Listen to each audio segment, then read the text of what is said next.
discuss union and intersection of subgroups. इससे related theorem जो है आपके सामने, the intersection of any two subgroups of a group G is a subgroup of G. किसी group G के किन्हीं दो उपग्रुपों का सर्वनिष्ठ ग्रुप G का उपग्रुप होता है. Let H1 and H2 be two subgroups of a group G. हमें प्रूव करना है H1 इंटरसेक्शन H2 भी सब ग्रुप ऑफ G. इसे प्रूव करने के लिए to prove that H1 intersection H2 is a subgroup of G, we have to show that AB belongs to H1 intersection H2 implies AB inverse belongs to H1 intersection. इससे पहले हम एक बात पर ध्यान दें कि H1 एंड H2 आर सब ग्रुप्स ऑफ G.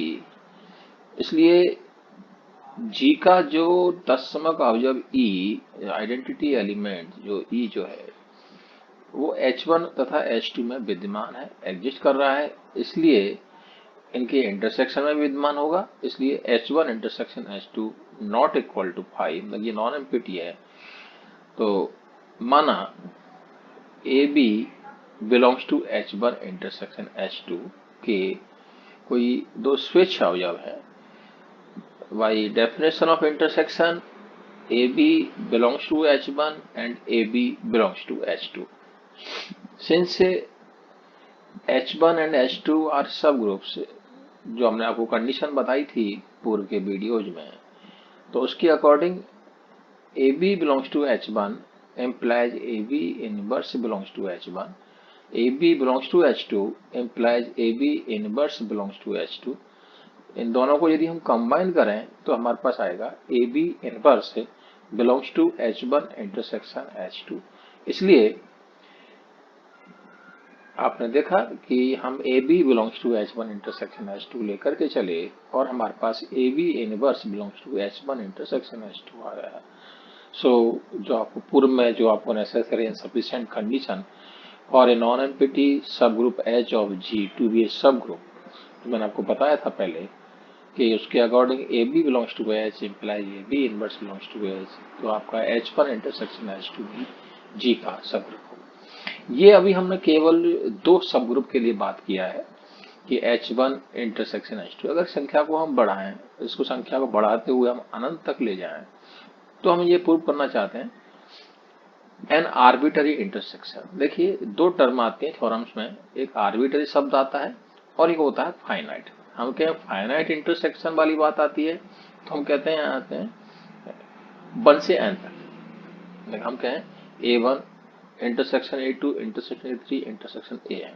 लेकिन जब आर्बिट्ररी इंटरसेक्शन वाली बात आती है तो हम कहते हैं ये इनफाइनाइट हो जाएगा. A1 intersection A2 intersection A infinite.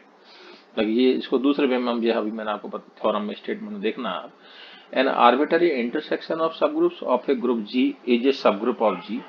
देखिए प्रूफ में आपको ये बात ज्यादा समझ में आएगी कि माना HR एक ग्रुप है for all R belongs to N, let H equal to intersection R equal to 1 to infinity HR. मतलब कि HR एक सब ग्रुप है, मतलब for all R belongs to N, तो H1 H2 H3 H infinity. यहाँ पर मैंने जो कैपिटल N जो लिखा है ये capital N set of natural number. कई बार क्या होता है यहाँ पर लिखा होता है R belongs to small n और नीचे आपका लाइन खींची होती है, उसका मतलब होता है इंडेक्स सेट, मतलब कि R equal to 1 to small n तक. तो उस केस में हम यहाँ लिखते हैं H equal to intersection R equal to 1 to small n HR. तो ये जो केस कहलाता ये कहलाता फाइनाइट इंटरसेक्शन.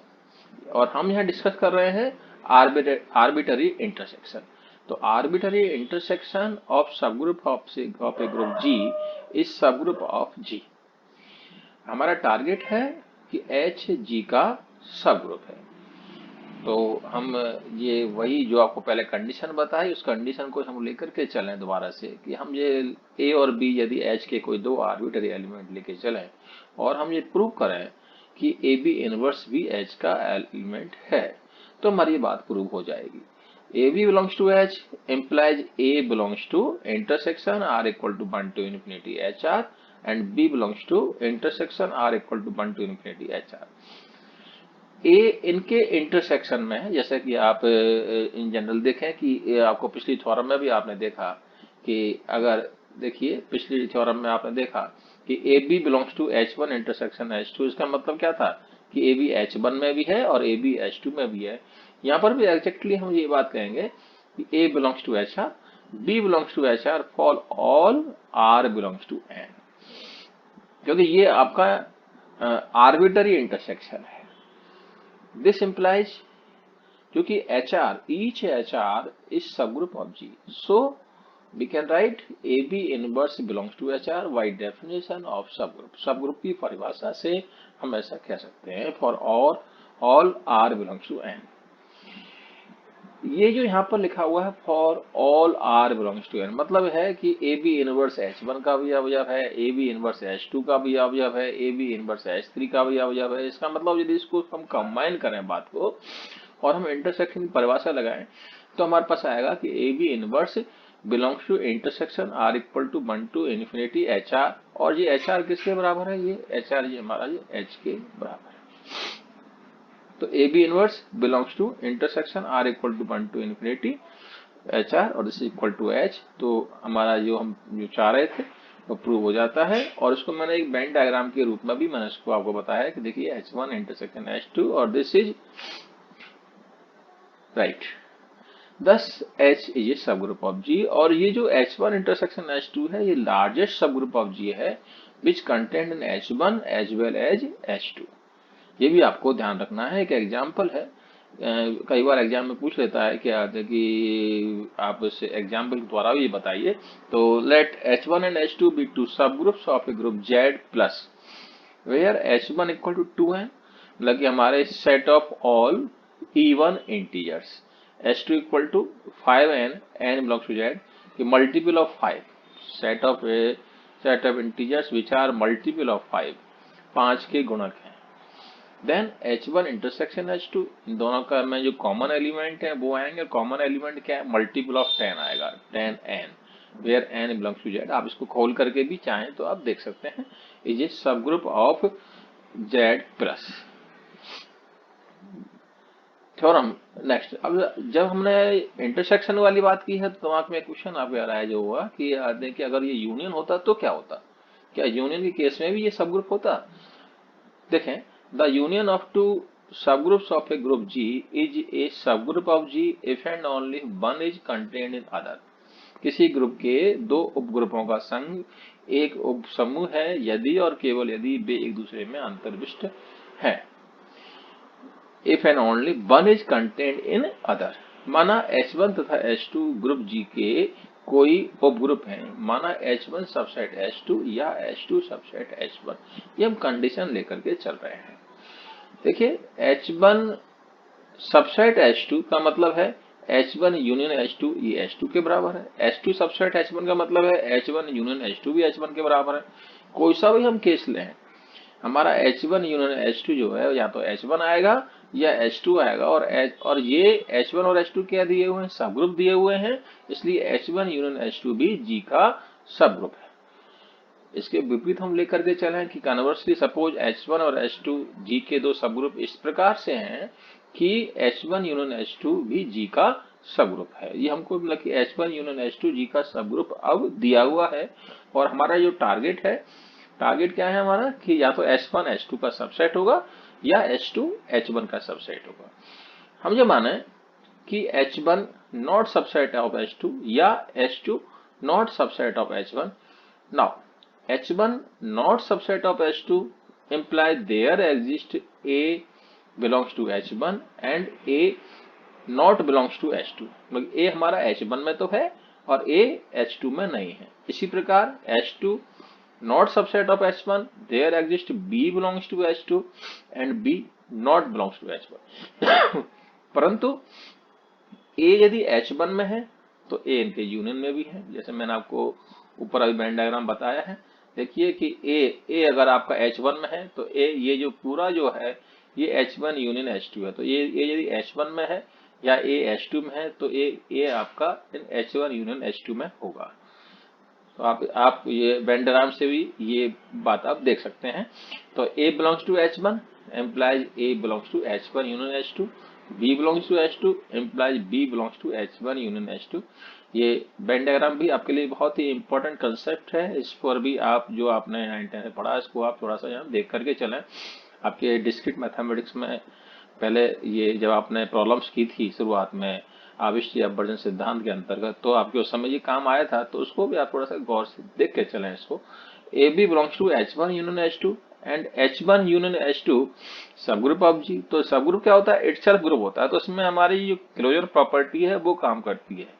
क्लोजर प्रॉपर्टी का मतलब क्या है? इन दोनों का मल्टीपल भी इसमें है, क्योंकि यहाँ पर मल्टीपल बाइनरी ऑपरेशन हम लेकर के चल रहे हैं।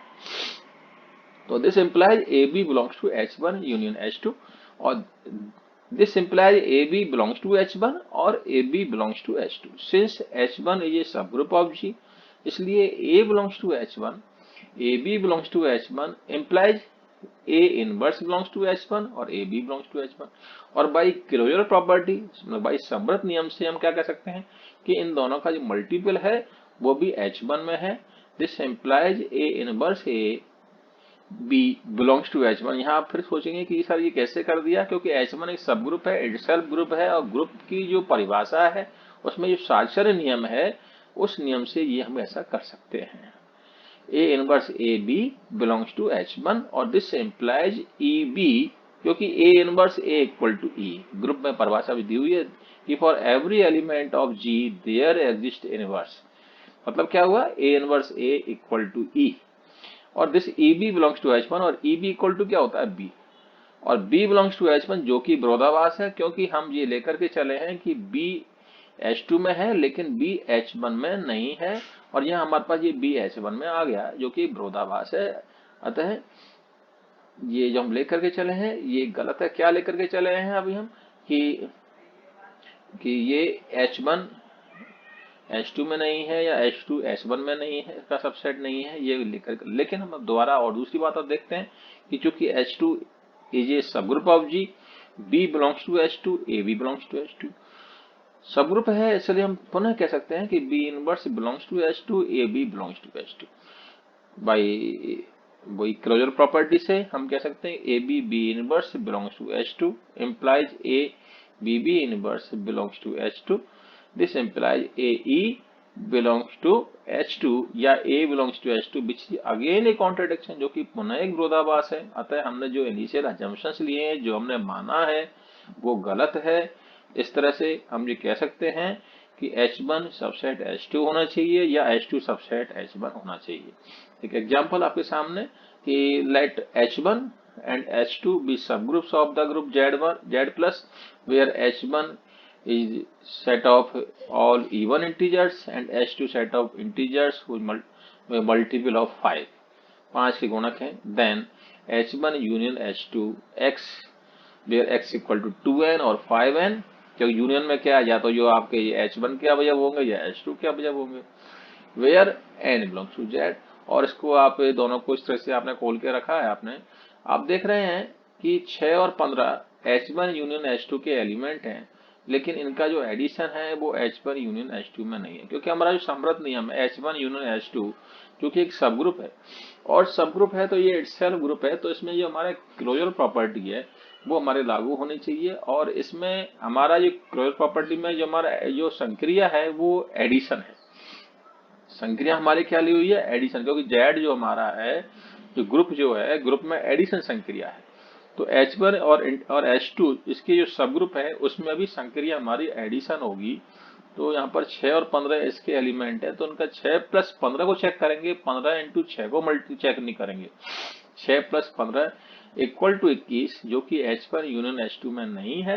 अतः H1 union H2 is not a subgroup of Z plus. आपसे पूछा जा सकता है कि गिव एन एग्जाम्पल टू, कि आप ऐसा एक एग्जाम्पल दीजिए जिससे हम सिद्ध हो सके कि H1 यूनियन H2 G का सब ग्रुप नहीं है। तो ये आप बता सकते हैं एक प्रॉब्लम कि prove that union of two subgroups is not necessarily सब ग्रुप।